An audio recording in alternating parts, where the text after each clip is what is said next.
Once upon a time there was a wealthy merchant who had 3 daughters. The youngest of the daughters was called Beauty. The sisters did not like her because she was everyone's favorite. One day the father was going to go to the city and asked his daughters what to bring as a gift. The older sisters asked for precious dresses and adornments, and the youngest asked for a scarlet rose, the most beautiful in the world. The merchant became thoughtful, but promised that he would do everything possible to find such a flower, and hit the road. The father quickly found gifts for the eldest daughters, but for the youngest he could not find them. Each rose that the merchant met on his way was more beautiful than the previous one, wherever he was looking. And then the road led him into a dense forest. It was very dark and cold there. Suddenly lights appeared in the distance. Approaching, the merchant saw a huge ancient castle, all in gold and diamonds. Entering its gate, he entered a hall full of jewels. He saw that there was a table in the middle of the hall, and there were no dishes on it, and all the dishes were made of silver and gold. But the castle was empty, there was no one. The merchant thought that the owner would probably come any minute. He waited an hour, 2, 3, no one showed up. The merchant could not resist and sat down at the table. Having eaten from the belly, the old man hit the road. Driving along the alley, the merchant saw a rose bush of unprecedented beauty, and remembered the request of his youngest daughter. He drove up and picked the most beautiful rose.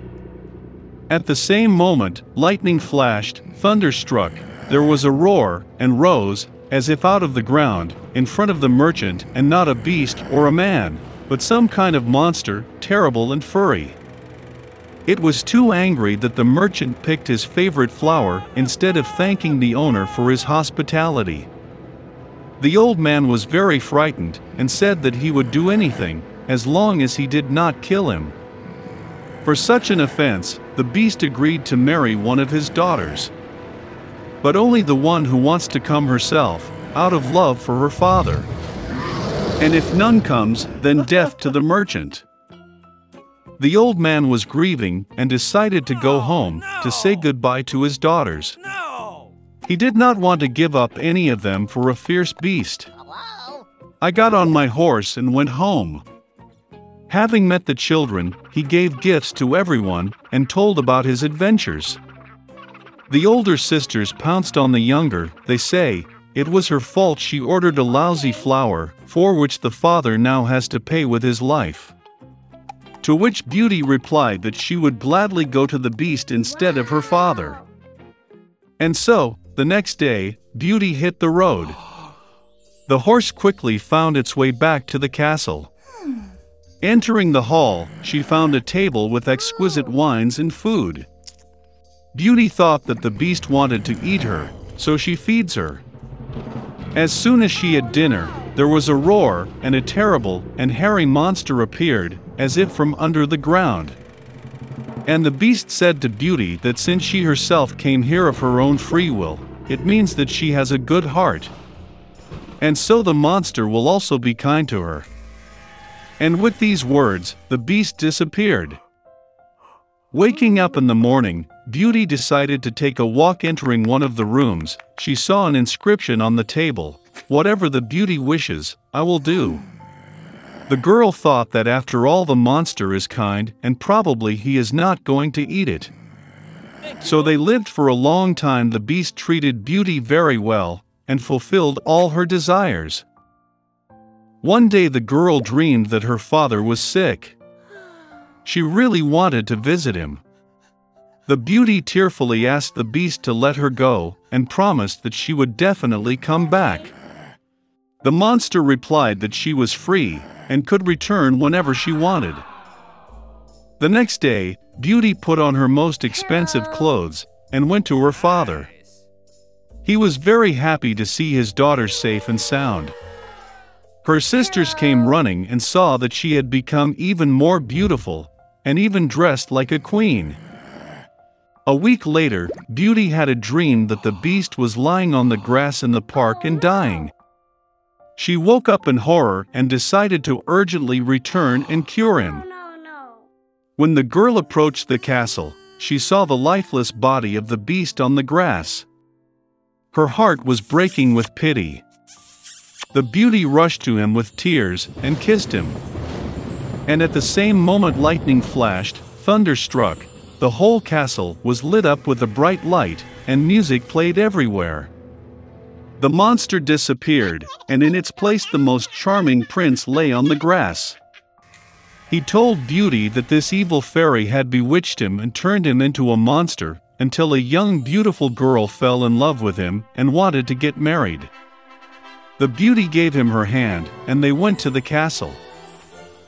The next day, Beauty and the prince got married and healed happily ever after.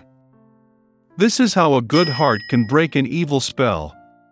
In one big city, two poor children lived in the neighborhood, Kai and Gerda, who loved each other like brother and sister. Parents allowed them to walk to each other on the roof to visit and sit on a bench under the roses.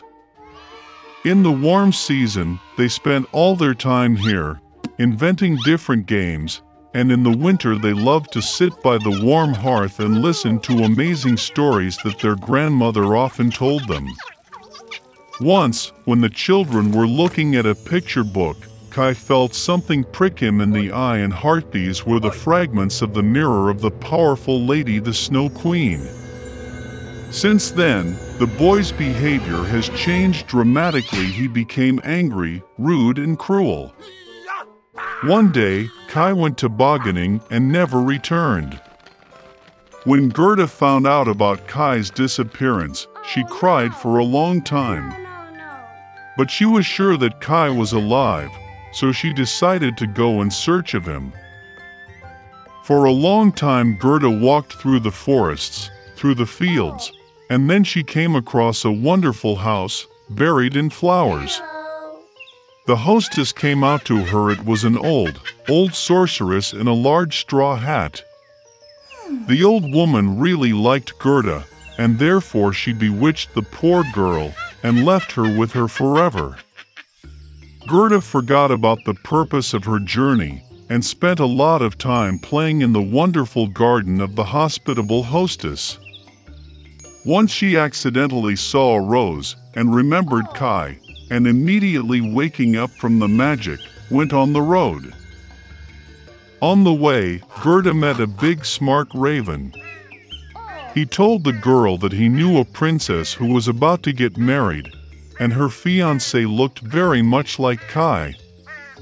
The raven agreed to take Gerda to him. Once in the palace, Gerda managed to see the future prince. Unfortunately, it was not Kai. The princess, having heard the sad story of the girl, presented her with a golden carriage with a coachman and servants, as well as shoes, a muff, and a wonderful dress. And Gerda hit the road. In the dark forest, the sparkling carriage immediately caught the eye of the robbers, who immediately attacked it. The robber took Gerda prisoner. She took Gerda to the robber's castle to show off her menagerie, which contained forest pigeons and reindeer from Lapland. Hearing the story of her captive, the robber took pity on her and released her along with the reindeer in search of Kai. The reindeer brought the girl to the old Lapland woman, who warmed and fed the exhausted girl. She wrote a few words on a dried cod to her friend Finn, who lived near the Snow Queen's palace, asking to help the girl. She explained to Gerda that the reason for Kai's bad behavior was the fragments of the mirror that hit his heart and eyes, and he would never be the same if the ice was not melted by the power of a warm, loving heart. Gerda went to the palace of the Snow Queen alone. No one dared approach the house of the powerful mistress. She was very cold and scared. Finding herself in the castle, Gerda was surprised how cold, deserted, and dead he was. Soon she noticed Kai, who turned completely blue, almost blackened from the cold. The boy sat in a corner and tried to lay out the word eternity from the ice floes, because in this case he would have received the whole world and a pair of new skates as a gift from the Snow Queen. Gerda rushed to Kai, hugged him tightly and cried. With her hot tears, she melted the splinter stuck in the boy's heart. Having picked up, Kai also began to cry, and the second shard flowed out of his eyes along with tears. How happy they were to see each other! But there was no time for joy. They had to get out of the ice palace before the Snow Queen returned. When Kai and Gerda finally got out of the kingdom of the Snow Queen, they hurried home. On the way back, they met all the friends who helped Gerda in her search. At home, their favorite blooming roses were waiting for them, and everything that happened was soon forgotten by them, like a heavy dream.